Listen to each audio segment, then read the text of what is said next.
Here we go. We are at the Monarch today in Black Hawk, Colorado. We buy in for the max, $500 at 1-3. We're hoping to keep the cashing sessions alive as we have cashed in our last 3 times playing, and we took a week off. We were just in Georgia, so we're back at it. We're hoping to build up a stack and build a stack early and continue to grind and finish out on top. And we'll see what happens in this session as it's going to be an interesting one. So here we go.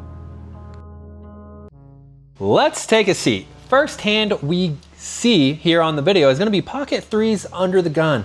And we bought in for 500 and now we're down to a stack of 450 after not realizing we rivered a full house on a PLO board. So it was like over a $200 pot and we are pretty tilted. Anyways, we flop a set here. We check to the villain, he checks back. The turn comes the king of spades and we decide to lead out for $10. Well, he has other plans in mind. And you know, honestly, we don't mind seeing it. He re-raises us. We make the call. We got to throw in 5 more here as the dealer asks for 5 more, and that's just bad math by me. Anyways, we're going to a pot with $83. River comes a jack of clubs, and this time we're gonna lead out. And I don't know if it was the right move here, but we lead out for, I believe, about $35 here. And we like our hand, flopping a set. We're counting our chips. We throw it in there and he folds pretty quickly. So love to see it. Pick up a $100+ pot here and moving on to the next hand. Okay, so this was a pretty solid hand here as I feel like I say this a lot, but I don't know if I played this right. Anyways, it folds to me in the button and I raise it to $15 with ace jack off. The small blind makes the call and the board comes 3-9-3. Pot size of already $63 here and he checks it over to me and I lead out for about 20 bucks and he's going to make the call. And the turn comes interesting because now it comes a 9. So there's 2 pair on the board. I believe we could be good here with ace high or we could be chopping. But the small blind has other intentions and he ends up leading out for, I believe, 40 bucks or so. And I have to think this one over and I'm like, okay, ace high might be good or we chop.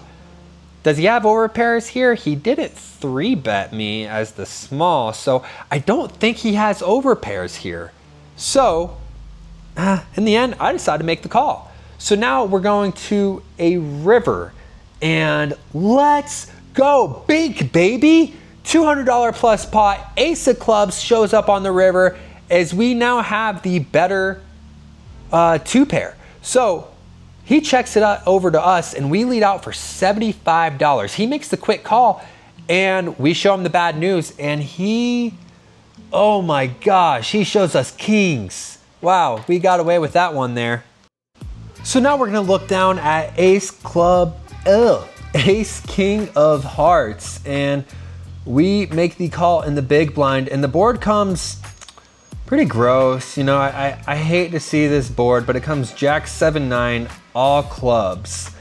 And, you know, we have back over $500. That PLO hand is still on our mind, but, you know, that's the thing about tilt. You just have to, it's a mental roadblock, and you have to push through it. No good players handle tilt terribly. You have to just get over it, move on, and go from there. Anyways, the under the gun player makes the raise and we have to fold.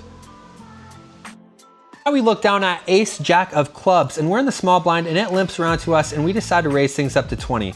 Well, we get a couple callers and we go to a run out of 4-9-7, 2 diamonds. And the guy to my left, here's the thing, he loves to continuation bet. And he's always gonna bet. I feel like no matter what the board texture is, he bets. Anyways, he leads out for 20, gets a call. I decided to just let this one go. Tell me what you guys think about this one. Alrighty, so we look at a premium, ace king off in the cutoff. So we love our position here. We get limped too, and we're gonna raise things up to $20 here.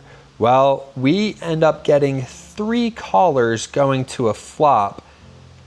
We're glad to be in position here. We have a premium. We just can't hit the flop. 9-3 jack. Anyways, it checks to us and we down bet to $15 here. Well, the small blind has other intentions, as I see him reaching for more chips and putting more chips out there. We end up getting raised, so we let this one go. Later he tells us he had pocket 9s. Okay, so we still have a good stack size. We're at 450 right now, and we pick up queen jack suited in the big. Well, someone raises, we ended up calling from the big blind, and we go to a nice board of 9-3-9-2 diamonds. So we check it over to the initial raiser, who is sitting right across from us. He leads out, and we have the flush draw here. So we're trying to think things over. You know, is this a raising position? What 9s does he have here?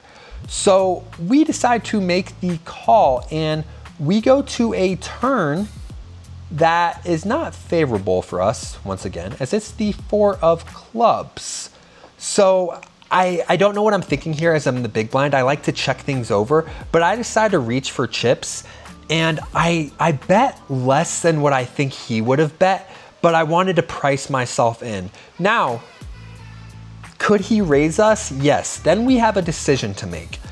Does he have pocket 3s? Did he flop the full house? Does he have a 9? Like I said, what 9s does he have? Anyways, he makes the call, and the river comes a tough decision for us, as it is the queen of clubs. So the backdoor flush draw gets there, and I check things over, but now I have top pair, and he bets out, and we decide to make the call. I believe he bet just over $75 here or so, and we even say, we're like, I think that's a bad river card for me. We call, he shows 8-9 off.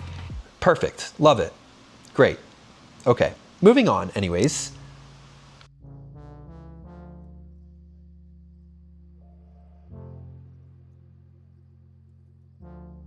Okay guys, we have a stack of $350, and we look down at king queen off in the big blind. Well, it gets raised before it gets to us. So with king queen off, we could 3-bet this, but we decide that we're just gonna come along with the call. So we call the $10 bet, and we're going to a flop where it's pretty favorable for us here. $41 pot, and we flop top pair on king 9-7, 2 diamonds. Well, in the big blind, we decide to check things over, and the guy to our right ends up leading out. So I feel like this is an easy call for us. We could check raise here, but we ended up calling just the $15. Other villain folds, and the turn comes 6 of spades. We decide to check again. And I wish I would have done this on the flop instead, but I ended up doing it here, and I reach for raising chips, and that's exactly what we do. So we raise things up, and the villain to our right ends up making the quick call. Whenever there's a quick call and they don't have much decision to make, they usually have a pretty good hand. Anyways, 3 of spades on the river, and there's $191 in the pot. We check things over, and we have top pair here, and he says, when we raised him on the turn, he asked if we had 8-10. So we only have 8-10 here if we're suited in the big blind. Anyways, he bets $100, and I have a tough decision to make here. It's hard to get away from top pair, but sometimes these are just the decisions you have to make. Well, we don't. We call, and what do you know? He has pocket kings. Yeah, pocket kings. Gosh, this is just brutal here. Anyways, moving on. We look down at pocket aces under the gun. Absolutely love it. Well, we raised things to $10, and tell me if you guys saw what I did that could be a tell. I bet if you rewind this video and watch what I did, you'll be able to pick it up. Anyways, we check it over on 4-7 jack, and the guy who likes the continuation bet ends up betting $10. We make the easy call. Turn comes 10 of hearts, and check, check. River, 8 of spades. $44 in the pot. We decide to lead out here this time. He snap calls. We show pocket aces. this happened a couple times to this guy, but he has pocket kings. So we crack his pocket kings once again. Okay, we're in the big blind, queen 8 off, and it limps up to us. So obviously we're gonna play this hand. Well, the board comes jack 7 jack. We didn't flop much, whatever. We check. You know, there's only $9 in the pot here. Everyone checks. Turn comes a jack, another jack. So we check things over. The button decides to lead out for $5. We make the call. I don't know why we make the call, guys, but the river comes a queen. So we now have jacks full of queens. We like it. We check it over. The big, I'm the big blind. The cutoff raises, bets $30. He has pocket aces. We make the call with jacks full of queens. He has jacks full of aces. So it's just another hand where it just doesn't go my way. Just not looking great right now during this session as we lose some more chips. We're really hoping we can battle back. 9-10 suited in the low jack. We raise things up to $10 as the initial raiser.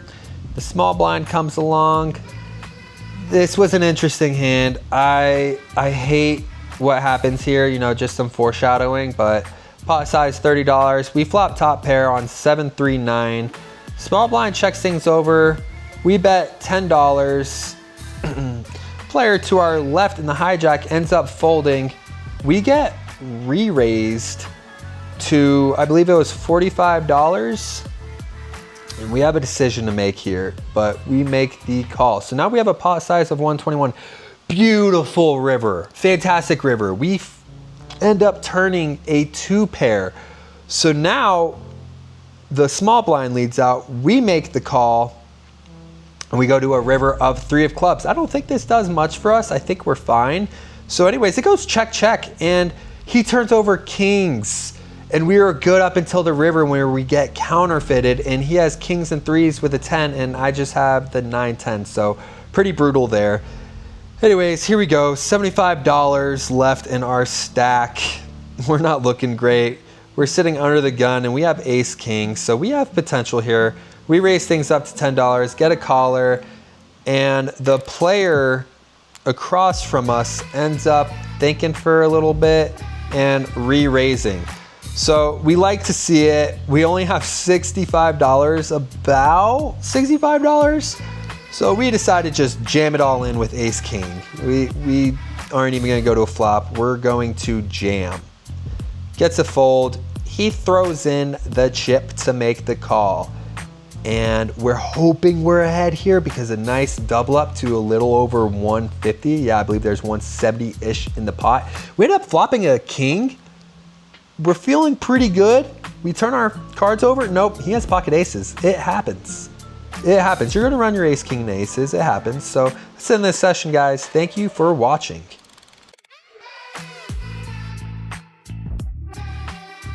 At the end of the day, I love this game. I had a down day, but I'm ready to bounce back. You're gonna have losing sessions, and it's about what you do after these losing sessions. Just trying to be better.